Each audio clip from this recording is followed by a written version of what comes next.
ഇന്ന് നമുക്കൊരു ചിക്കൻ കറി ഉണ്ടാക്കാം. ആദ്യം തന്നെ കഴുകി വൃത്തിയാക്കിയ ചിക്കനിലോട്ട് മുളക് പൊടി, മഞ്ഞൾപ്പൊടി, ഉപ്പ് എന്നിവ ചേർത്ത് നന്നായി മിക്സ് ചെയ്യുക. കുറഞ്ഞത് 15 മിനിറ്റെങ്കിലും ഉപ്പും മുളകും പിടിക്കുന്നതിനായി മാറ്റി വയ്ക്കുക. പിന്നീട് ചട്ടി ചൂടായതിന് ശേഷം ഓരോ ചിക്കൻ പീസായി വറുത്തെടുക്കുക. നമ്മുടെ താല്പര്യത്തിനനുസരിച്ച് ഫ്രൈ ചെയ്തെടുക്കാം കേട്ടോ. ഇവിടെ ഞാൻ നന്നായി ഫ്രൈ ചെയ്തിട്ടില്ല. 2-3 തവണകളായി വറുക്കുകയാണെങ്കിൽ നമുക്ക് അധികം എണ്ണയുടെ ആവശ്യം വരുന്നില്ല. ശരിക്കും ഫ്രൈ ചെയ്തതിന് ശേഷം ബാക്കി വരുന്ന എണ്ണയിൽ തന്നെ നമുക്ക് ഇഞ്ചി, പച്ചമുളക്, വെളുത്തുള്ളി, സവാള എന്നിവ വഴറ്റിയെടുക്കുകയും ചെയ്യാം. എണ്ണ ചൂടായതിന് ശേഷം കറിവേപ്പില ചേർക്കുക.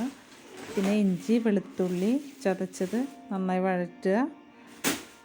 അതിന് ശേഷം 4 സവാള അരിഞ്ഞത് ചേർക്കുക. പിന്നെ പച്ചമുളകും അതിനോടൊപ്പം ചേർക്കുക.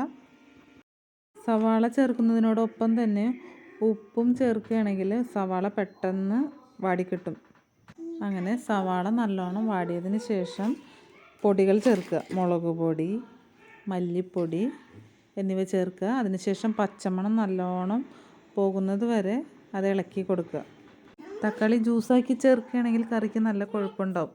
ഞാൻ പൊതുവേ തക്കാളി ജ്യൂസാക്കിയാണ് ചേർക്കാറ്. കറിക്ക് നല്ല കൊഴുപ്പ് കിട്ടും. തക്കാളിയുടെ പച്ചമണം മാറുന്നത് വരെ നല്ലോണം തിളപ്പിക്കണം.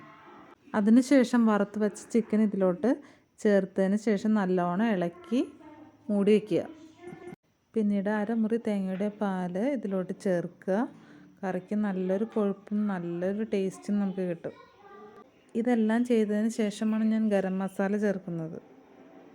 മസാല നമ്മുടെ താല്പര്യത്തിനനുസരിച്ച് ചേർക്കാം. ഇവിടെ ഞാൻ 2 ചെറിയ സ്പൂൺ മസാല ചേർത്തിട്ടുണ്ട്. പിന്നീട് ഒരു 10-15 മിനിറ്റ് കൂടെ കറി നന്നായി തിളപ്പിക്കുക. ഏറ്റവും അവസാനം മല്ലിയിലയും കറിവേപ്പിലയും ചേർക്കുക. ഇവിടെ എൻ്റെ കയ്യിൽ കുറച്ച് മല്ലിയില ഉള്ള കാരണം ഞാൻ കുറച്ച് മാത്രം ചേർത്തിട്ടുള്ളൂ. ഒരു തവണ നിങ്ങൾ ഇതുപോലെ ഉണ്ടാക്കി നോക്കിയാൽ പിന്നെ നിങ്ങൾ ഇതുപോലെ മാത്രമേ ഉണ്ടാക്കുള്ളൂ. എൻ്റെ വീഡിയോ ഇഷ്ടപ്പെട്ടെങ്കിൽ എന്നെ സബ്സ്ക്രൈബ് ചെയ്യുക, ലൈക്ക് ചെയ്യുക, ഷെയർ ചെയ്യുക, കമൻറ്റ് ചെയ്യുക.